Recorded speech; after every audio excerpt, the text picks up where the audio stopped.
Il n'y a pas si longtemps, le trouble de la parole, communément appelé le bégaiement, était encore considéré comme une maladie d'origine psychologique.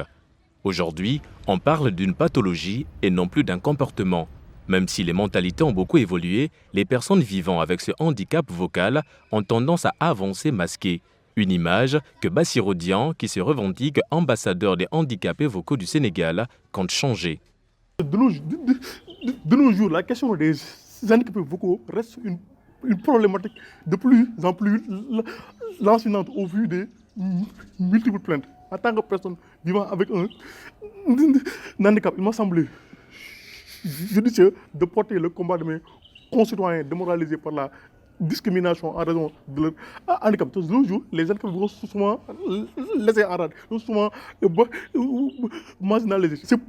C'est possible que le bégaiement ne doit pas être une entrave pour réussir pleinement sa vie. Ce handicap, Bassirou le traîne depuis son jeune âge.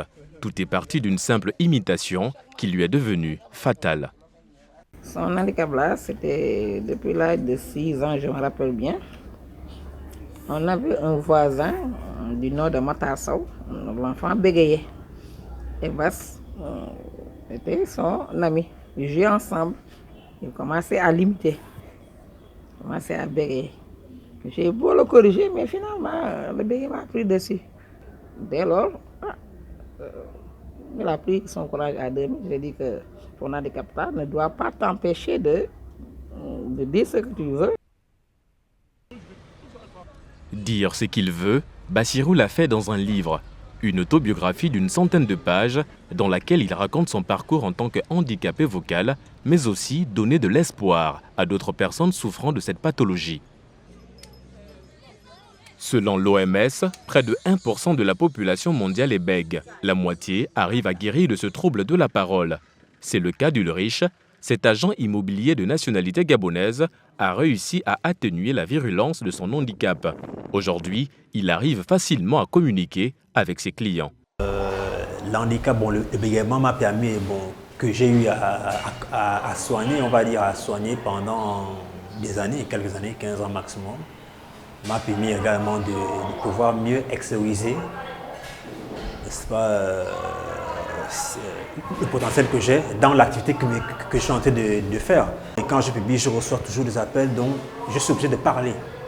Quand je parle, je parviens à bien convaincre les clients. Nous sommes à la clinique internationale de Dakar. Ce bureau, décoré de jouets et de figurines de bande dessinée, c'est celui du docteur Alioune Gueye, orthophoniste. Ce spécialiste de la voix travaille avec des personnes bègues. Il y a un aspect intervention précoce quand je reçois de jeunes enfants autour de l'âge d'apprentissage de la parole, entre 2 ans et demi, entre 2 ans et 3 ans.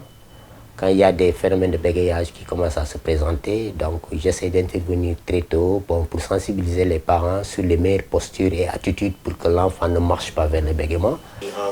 Les personnes bègues sont souvent laissées en rade et ne sont pas à l'abri de taquineries ou encore de railleries. Alioune Gueye est également membre de l'association pour la prise en charge du bégaiement au Sénégal.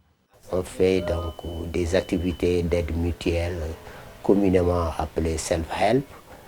C'est des groupes de parole où nous nous retrouvons entre bègues et animés par des orthophonistes, où la parole est libre et aussi les échanges de procédés aussi sont donnés chacun par rapport à son expérience pour soutenir son voisin et les pousser à davantage oser communiquer.